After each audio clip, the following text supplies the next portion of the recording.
ਆਓ ਸੁਣੀਏ ਮੋਹਨ ਭੰਡਾਰੀ ਦੀ ਕਹਾਣੀ ਤਿਲਚੌਲੀ। ਚੌਧਰੀ ਰੌਣਕ ਮੱਲ ਭਮੱਤਰ ਗਿਆ। ਉਹ ਸਿਰ ਤੋਂ ਪੈਰਾਂ ਤੱਕ ਕੰਬ ਉੱਠਿਆ। ਪਸੀਨਾ ਉਹਦੀ ਚਿਉਕਣੀ ਗੋਗੜ ਤੇ ਇਉਂ ਫਿਰ ਗਿਆ ਜਿਵੇਂ ਰੱਜੀ ਹੋਈ ਭੌਂ ਉੱਪਰ ਕੱਸੀ ਦਾ ਪਹਿਲਾ ਪਾਣੀ ਫਿਰ ਜਾਂਦਾ ਹੈ। ਉਹਨੂੰ ਸ਼ਾਮ ਦੇ ਕੁਸਮੁਸੇ ਤੋਂ ਡਰ ਲੱਗ ਰਿਹਾ ਸੀ। ਮੌਤ ਜਿਹੀ ਚੁਪਾਸੇ ਵਰਤੀ ਚੁੱਪ ਨੇ ਉਹਨੂੰ ਹੋਰ ਵੀ ਭੈਭੀਤ ਕਰ ਦਿੱਤਾ। ਉਹਨੇ ਆਪਣੇ ਆਲੇ ਦੁਆਲੇ ਵੇਖਿਆ। ਚਾਰੇ ਪਾਸੇ ਹਨੇਰਾ ਫੈਲਿਆ ਹੋਇਆ ਸੀ। ਭਖਦੀ ਭੱਠੀ ਵਿੱਚੋਂ ਨਿਕਲਦੇ ਪੰਘਰੇ ਲੋਹੇ ਵਰਗੇ ਭਿਆਨਕ ਖਿਆਲਾਂ ਨੇ ਉਹਦੇ ਲਹੂ ਦਾ ਦੌਰ ਤੇਜ਼ ਕਰ ਦਿੱਤਾ। ਭਿਆਨਕ ਤੇ ਅਜੀਬ ਜਿਹੇ ਖਿਆਲ ਉਹ ਸੋਚਣ ਲੱਗਾ ਤੇ ਮੌਤ ਵਰਗੇ ਕਈ ਖਿਆਲ ਉਹ ਇੱਕਦਮ ਸੋਚ ਗਿਆ। ਜੇ ਭਲਾ ਇਸ ਹਨੇਰੀ ਰਾਤ 'ਚ ਮੈਨੂੰ ਕੋਈ ਮਾਰ ਜਾਏ, ਮੇਰਾ ਗਲ ਘੁੱਟ ਦੇਵੇ, ਜਾਂ ਰੱਸਿਆਂ ਨਾਲ ਨੂੜ ਕੇ ਮੈਨੂੰ ਕੀੜਿਆਂ ਦੇ ਭੌਣ ਤੇ ਸੁੱਟ ਜਾਏ, ਕੀੜੇ ਮੇਰੀ ਬੋਟੀ ਚੂੰਡ ਲੈਣ। ਫੇਰ ਉਹਨੂੰ ਯਾਦ ਆਇਆ ਕਿ ਕਿਵੇਂ 15 ਦਿਨ ਪਹਿਲਾਂ ਦੀ ਇੱਕ ਇਹੋ ਜਿਹੀ ਸ਼ਾਮ ਨੂੰ ਹੀ 3 ਡਾਕੂਆਂ ਨੇ ਲਾਗਲੇ ਪਿੰਡ ਨੂੰ ਜਾਂਦੇ ਕਿਸੇ ਪਿਓ ਪੁੱਤ ਨੂੰ ਘੇਰ ਲਿਆ ਸੀ। ਪਿਓ ਦੇ ਦੇਖਦਿਆਂ ਦੇਖਦਿਆਂ ਪੁੱਤ ਨੂੰ ਗੋਲੀਆਂ ਨਾਲ ਛਾਣ ਦਿੱਤਾ ਸੀ। ਉਸ ਪਿੱਛੋਂ ਪਿਓ ਨੂੰ ਵੀ। ਟਾਲੀ ਓਲੇ ਲੁਕਿਆ ਕੋਈ ਰਾਹੀ ਇਹ ਦੇਖ ਕੇ ਡਰ ਗਿਆ ਸੀ ਤੇ ਭੱਜ ਉੱਠਿਆ ਸੀ। ਭੱਜੇ ਜਾਂਦੇ ਦੇ ਉਹਦੇ ਕੰਨਾਂ ਕੋਲ ਦੀ ਕਿੰਨੀਆਂ ਹੀ ਗੋਲੀਆਂ ਛਾਂ-ਛਾਂ ਕਰਦੀਆਂ ਲੰਘ ਗਈਆਂ ਸਨ, ਪਰ ਉਹ ਬਚ ਗਿਆ। ਇਹ ਸਾਰੀ ਵਿਥਿਆ ਚੌਧਰੀ ਰੌਣਕ ਮੱਲ ਨੇ ਆਪ ਆਪਣੇ ਕੰਨੀ ਉਸ ਬੰਦੇ ਤੋਂ ਸੁਣੀ ਸੀ। ਉਹ ਤਾਂ ਇਸ ਸੁੰਨਸਾਨ ਵਿੱਚ ਇਕੱਲਾ ਸੀ, ਬਿਲਕੁਲ ਇਕੱਲਾ। ਇੱਕ ਵਾਰੀ ਫੇਰ ਉਹਦਾ ਸਾਰਾ ਸਰੀਰ ਕੰਬ ਗਿਆ। ਦੂਰ ਸਾਹਮਣੇ ਚੁਰਸਤੇ ਵਿੱਚ ਕਿਸੇ ਪੁੱਤ ਵਿਗੁੱਚੀ ਦੇ ਬਾਲੇ ਟੂਣੇ ਦੇ ਦੀਵੇ ਦੀ ਲਾਟ ਕੰਬ ਰਹੀ ਸੀ। ਕਾਲੀ ਕਾਲੀ ਉਹ ਆਪਣੇ ਘਰ ਨੂੰ ਤੁਰ ਪਿਆ। ਕੀੜਿਆਂ ਦੇ ਭੌਣ ਤੇ ਤਿਲਚੌਲੀ ਪਾਉਣ ਆਇਆ। ਉਹ ਬੜੇ ਠਰੰਮੇ ਨਾਲ ਹਵਾ ਨਾਲ ਅਟਕੇਲੀਆਂ ਕਰਦਾ ਆਇਆ ਸੀ। ਘਰ ਨੂੰ ਮੁੜੇ ਜਾਂਦੇ ਦੇ ਉਹਦੇ ਕਦਮ ਥਿੜਕ ਜਾਂਦੇ ਸਨ। ਉਹਨੂੰ ਲੱਗਿਆ ਜਿਵੇਂ ਕੋਈ ਉਹਦਾ ਪਿੱਛਾ ਕਰ ਰਿਹਾ ਹੁੰਦਾ ਹੈ। ਉਹਦੇ ਬਿਲਕੁਲ ਨਾਲ ਕੋਈ ਤੁਰ ਰਿਹਾ ਹੁੰਦਾ ਹੈ। ਉਹਨੇ ਪਿੱਛੇ ਮੁੜ ਕੇ ਦੇਖਿਆ। ਉੱਥੇ ਤਾਂ ਕੋਈ ਵੀ ਨਹੀਂ ਸੀ। ਉਹਦਾ ਪਰਛਾਵਾਂ ਹੀ ਸੀ ਜਿਹੜਾ ਸ਼ਾਇਦ ਉਸ ਤੋਂ ਵੀ ਜ਼ਿਆਦਾ ਡਰਿਆ ਹੋਇਆ ਸੀ। ਉਸ ਤੋਂ ਵੀ ਜ਼ਿਆਦਾ ਉਹ ਕੰਬ ਰਿਹਾ ਸੀ। ਖੜਕਾ ਹੋਣ ਦੇ ਡਰੋਂ 5 ਗਤੀ ਧੋਤੀ ਦਾ ਲੜ ਉਹਨੇ ਇੱਕ ਹੱਥ ਨਾਲ ਫੜ ਲਿਆ। ਸੰਭਲ ਤੁਰਦਾ ਉਹ ਏਦਾਂ ਆਪਣੇ ਘਰ ਜਾ ਵੜਿਆ ਜਿੱਦਾਂ ਕੋਈ ਸੱਪ ਚਾਨਣ ਦੀ ਮਸਤੀ ਵਿੱਚ ਖੇਡਦਾ ਕਿਸੇ ਅਣਡਿੱਠ ਨਿਓਲੇ ਦੀ ਨਜ਼ਰ ਚੜ੍ਹਨੋਂ ਡਰਦਾ ਆਪਣੀ ਖੁੱਡ ਵਿੱਚ ਸਰਕ ਜਾਂਦਾ ਹੈ। ਅੰਦਰ ਤਾਕੀ ਵਿੱਚੋਂ ਉਸ ਬਾਹਰ ਵੱਲ ਨੂੰ ਦੇਖਿਆ। ਲੋਕਾਂ ਦਾ ਹੜ ਸ਼ਹਿਰ ਵੱਲ ਨੂੰ ਆ ਰਿਹਾ ਸੀ। ਅਗਲੇ ਕਮਰੇ ਵਿੱਚ ਵੜਦਿਆਂ ਹੀ ਉਹ ਆਪਣੇ ਨਵਾਰੀ ਪਲੰਗ ਉੱਤੇ ਡਿੱਗ ਪਿਆ ਉਹ ਆਪਣੀ ਪਹਿਲੀ ਜ਼ਿੰਦਗੀ ਬਾਰੇ ਸੋਚਣ ਲੱਗਾ। ਸੋਚਦਾ ਉਹ ਉੱਥੇ ਪੁੱਜ ਗਿਆ ਜਿੱਥੇ ਚੌਧਰੀ ਰੌਣਕ ਮੱਲ ਨਹੀਂ ਸੀ ਹੁੰਦਾ। ਬਸ ਰੌਣਕੀ ਹੁੰਦਾ ਸੀ, ਇਕੱਲਾ ਮਾਂ ਦਾ ਲਾਡਲਾ ਰੌਣਕੀ। ਤੇ ਉਹ ਪਿੰਡਾਂ ਵਿੱਚ ਫਿਰ ਕੇ ਕੱਪੜਾ ਵੇਚਦਾ ਹੁੰਦਾ ਸੀ। ਛੋਟੀ ਜਿਹੀ ਕੱਪੜੇ ਦੀ ਭਰੀ ਗਠੜੀ ਕਿਸੇ ਬਾਜ਼ੀਗਰਨੀ ਦੀ ਪਿੱਠ ਉੱਤੇ ਲੱਦੇ ਨਿਆਣੇ ਵਾਂਗ ਉਹਦੀਆਂ ਵੱਖੀਆਂ ਵਿੱਚ ਵੜ ਜਾਂਦੀ। ਪਿੰਡ ਦੀਆਂ ਸੁਆਣੀਆਂ ਨੂੰ ਗਜ਼ ਕੱਪੜਾ ਵੇਚਦਾ ਉਹ ਮਸਾਂ ਗੁਜ਼ਾਰਾ ਤੋਰਦਾ। ਥੱਕਿਆ ਟੁੱਟਿਆ ਘਰ ਆ ਕੇ ਜਦੋਂ ਆਪਣੀ ਜ਼ਨਾਨੀ ਦੇ ਹੱਥਾਂ ਦੀ ਪੱਕੀ ਰੋਟੀ ਖਾਂਦਾ ਤਾਂ ਉਹਦਾ ਸਾਰਾ ਥਕੇਵਾਂ ਲੈ ਜਾਂਦਾ।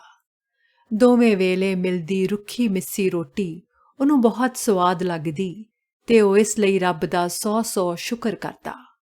ਜ਼ਿੰਦਗੀ ਉਹਦੀ ਸਾਵੀ ਤੁਰ ਰਹੀ ਸੀ। ਇੱਕ ਦਿਨ ਉਹਦਾ ਕੱਪੜਾ ਬਹੁਤ ਵਿਕਿਆ। ਕੁਝ ਰੁਪਏ ਉਹਨੂੰ ਉਧਾਰ ਦੇ ਮਿਲ ਗਏ। ਘਰ ਆ ਕੇ ਉਹਨੇ ਜਦ ਸਾਰੇ ਗਿਣੇ ਤਾਂ ਪੂਰੇ 100 ਦੇ ਨੋਟ ਸਨ। 100 ਦੇ ਨੋਟ ਤਾਂ ਉਹਨੇ ਬਹੁਤ ਦੇਖੇ ਸਨ। ਸ਼ਹਿਰ ਦੇ ਵੱਡੇ ਹਟਵਾਣੀਏ ਦੀ ਦੁਕਾਨ ਦਾ ਗੱਲਾ 100 ਦੇ ਨੋਟਾਂ ਨਾਲ ਤਾਂ ਭਰਿਆ ਹੀ ਰਹਿੰਦਾ ਸੀ। ਉਹਨੂੰ ਪਤਾ ਨਹੀਂ ਕੀ ਔੜਿਆ ਕਿ ਉਹ ਛੋਟੇ ਨੋਟਾਂ ਦੇ ਬਦਲੇ ਪਿੰਡ ਦੇ ਸ਼ਰਾਬ ਦੇ ਠੇਕੇ ਤੋਂ 100 ਦਾ ਇੱਕੋ ਇੱਕ ਨੋਟ ਬਦਲਵਾ ਲਿਆਇਆ। ਉਹਦੀ ਤਾਂ ਤੋਰ ਹੀ ਬਦਲ ਗਈ। ਘਰ ਵਿੱਚ ਪਹਿਲੀ ਵੇਰਾਂ 100 ਦਾ ਨੋਟ ਆਇਆ ਸੀ। ਕੋਰੇ ਕੁੱਜੇ ਵਿੱਚ 100 ਦਾ ਨੋਟ ਰੱਖ ਕੇ ਉਹਨੇ ਨਵੇਂ ਥਾਨ ਨਾਲੋਂ ਲੀਰ ਪਾੜ ਕੇ ਉਹਦਾ ਮੂੰਹ ਬੰਨ੍ਹ ਦਿੱਤਾ। ਕੁੱਜਾ ਉਹ ਕੱਚੀ ਕੋਠੀ ਵਿੱਚ ਰੱਖ ਕੇ ਲੰਮਾ ਪੈ ਗਿਆ। ਸਾਰੀ ਦੀ ਸਾਰੀ ਰਾਤ ਉਹ ਪਾਸੇ ਮਾਰਦਾ ਰਿਹਾ। ਉਹਨੂੰ ਨੀਂਦ ਨਹੀਂ ਸੀ ਆ ਰਹੀ। ਉਹ ਘੰਟੇ ਪਿੱਛੋਂ ਕੁੱਜੇ ਦਾ ਮੂੰਹ ਖੋਲ੍ਹ ਕੇ 100 ਦੇ ਨੋਟ ਨੂੰ ਹੱਥਾਂ ਨਾਲ ਟੋਹ ਕੇ ਮੁੜ ਕੋਠੀ ਵਿੱਚ ਰੱਖ ਦਿੰਦਾ। ਉਸ ਰਾਤ ਉਹਦੀ ਅਜੀਬ ਹਾਲਤ ਹੋ ਗਈ ਸੀ। ਉਹਦੀ ਘਰਵਾਲੀ ਉਸ ਦੀ ਇਹ ਹਾਲਤ ਵੇਖ-ਵੇਖ ਘਬਰਾ ਰਹੀ ਸੀ। ਉਸ ਨੂੰ ਕੀ ਝੱਲ ਚੜ੍ਹ ਗਿਆ ਸੀ ਉਸ ਰਾਤ? ਉਹ ਹੁਣ ਵੀ ਕਦੇ-ਕਦੇ ਸੋਚਣ ਲੱਗ ਜਾਂਦੀ। ਫਿਰ ਉਹਨੇ ਆਪਣੇ ਪਿੰਡ ਹੀ ਬਜਾਜੀ ਦੀ ਹੱਟੀ ਪਾ ਲਈ ਤੇ ਉਹ ਰੌਣਕੀ ਦੀ ਥਾਂ ਰੌਣਕੀ ਮੱਲ ਬਣ ਗਿਆ।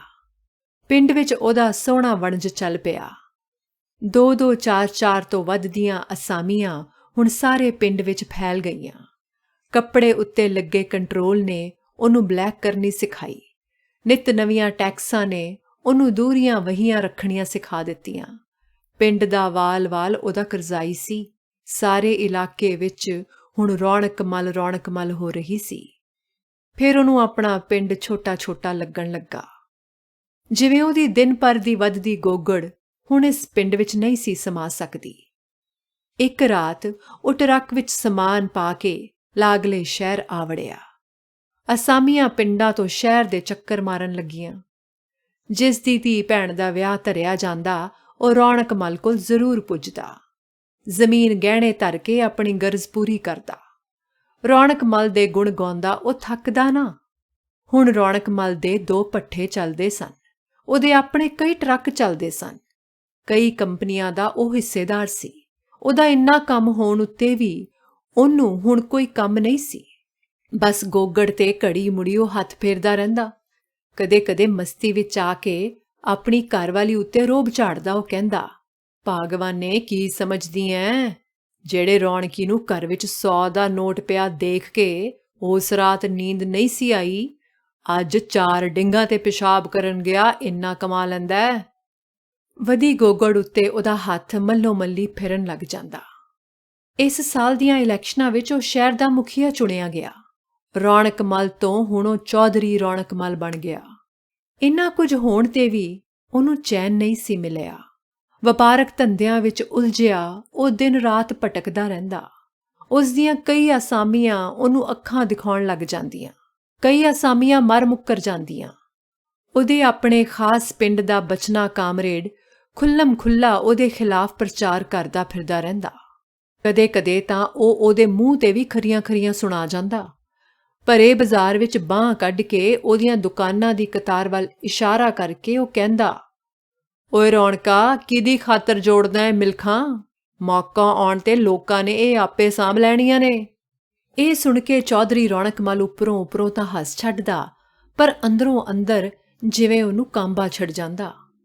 ਆਪਸ ਵਿੱਚ ਗੱਲਾਂ ਕਰਦੇ ਲੋਕ ਉਹਨੂੰ ਲੱਗਦਾ ਜਿਵੇਂ ਉਹਦੀਆਂ ਹੀ ਚੁਗਲੀਆਂ ਕਰਦੇ ਹੋਣ, ਉਹਦੇ ਖਿਲਾਫ ਵਿਉਂਤਾਂ ਬਣਾ ਰਹੇ ਹੋਣ। ਕਈ ਭਰਮ, ਕਈ ਵਹਿਮ ਖਾਮ-ਖਾ ਉਹਨੂੰ ਤੰਗ ਕਰੀ ਜਾਂਦੇ। ਉਹਦੀਆਂ ਰਾਤਾਂ ਦੀ ਨੀਂਦ ਹਰਾਮ ਹੁੰਦੀ ਰਹਿੰਦੀ। ਕਦੇ-ਕਦੇ ਉਹ ਉੱਬੜਵਾਇਆ ਉੱਠ ਬਹਿੰਦਾ। ਭੈੜੇ ਸੁਪਨੇ ਉਹਨੂੰ ਆਉਂਦੇ ਰਹਿੰਦੇ। ਫਿਰ ਉਹਨੇ ਇਹਨਾਂ ਗੱਲਾਂ ਵੱਲ ਧਿਆਨ ਦੇਣਾ ਹੀ ਛੱਡ ਦਿੱਤਾ। ਪੰਡਤਾਂ ਭਾਈਆਂ ਨੂੰ ਉਹ ਪੂਜਣ ਲੱਗਾ। ਇਲਾਕੇ ਦੇ ਵੱਡੇ ਸੰਤਾਂ ਨੂੰ ਕਈ ਵੇਰਾਂ ਕਾਰ ਵਿੱਚ ਬਿਠਾ ਕੇ ਆਪਣੇ ਸ਼ਹਿਰ ਲੈ ਆਇਆ। ਸਾਲ ਵਿੱਚ ਕਈ ਸਤਸੰਗ ਉਹਨੇ ਕਰਾਏ। ਸਕੂਲਾਂ, ਮੰਦਰਾਂ ਤੇ ਗੁਰਦੁਆਰਿਆਂ ਨੂੰ ਉਹਨੇ ਹਜ਼ਾਰਾਂ ਰੁਪਏ ਮਦਦ ਵਜੋਂ ਦਿੱਤੇ। ਹੜ੍ਹ ਪੀੜਤਾਂ ਵਿੱਚ ਉਹਨੇ ਹਜ਼ਾਰਾਂ ਕੰਬਲ ਵੰਡੇ। ਇਲੈਕਸ਼ਨ ਫੰਡ ਵਿੱਚ ਉਹਨੇ ਐਡੀ ਵੱਡੀ ਥੈਲੀ ਭੇਂਟ ਕੀਤੀ ਕਿ ਵੱਡਿਆਂ ਸ਼ਾਹੂਕਾਰਾਂ ਦੇ ਦੰਦ ਜੋੜ ਦਿੱਤੇ। ਪਰ ਫਿਰ ਵੀ ਇੱਕ ਖੋਹ ਜਿਹੀ, ਇੱਕ ਭਟਕਣ ਜਿਹੀ ਉਹਨੂੰ ਅੰਦਰੇ ਅੰਦਰ ਖਾਈ ਜਾਂਦੀ। ਆਪਣੇ ਕੰਮ ਵੱਲੋਂ ਅਵੇਸਲਾ ਹੋ ਕੇ, ਕੰਮ ਜਿਹੜਾ ਕਿ ਹੁਣ ਆਪੇ ਹੀ ਚੱਲ ਰਿਹਾ ਸੀ, ਉਹ ਚੈਨ ਭਾਲ ਰਿਹਾ ਸੀ। ਉਹੋ ਜਿਹਾ ਚੈਨ ਜਿਹੜਾ ਕਿ ਉਹਨੂੰ ਕਦੇ ਪਿੰਡਾਂ 'ਚ ਗਜ਼-ਗਜ਼ ਕੱਪੜਾ ਵੇਚ ਕੇ ਆਏ ਥੱਕੇ ਟੁੱਟੇ ਨੂੰ ਚੁੱਲ੍ਹੇ ਮੂਹਰੇ ਬਹਿ ਕੇ ਰੁੱਖੀ ਮਿੱਸੀ ਰੋਟੀ ਖਾਂਦਿਆਂ ਨਸੀਬ ਹੁੰਦਾ ਸੀ। ਕਿੰਨਾ ਠਰਮਾ, ਕਿੰਨਾ ਚੈਨ ਸੀ ਉਸ ਦੀ ਜ਼ਿੰਦਗੀ ਦੇ ਵਿੱਚ, ਕਦੇ-ਕਦੇ ਉਹ ਸੋਚਦਾ। ਫਿਰ ਉਹਨੂੰ ਇੱਕ ਪ੍ਰਤਾਪੀ ਸੰਤਾਂ ਦੇ ਦਰਸ਼ਨ ਹੋਏ। ਸਾਰੀ ਵਿਥਿਆ ਉਹਨੇ ਸੰਤਾਂ ਨੂੰ ਕਹਿ ਸੁਣਾਈ।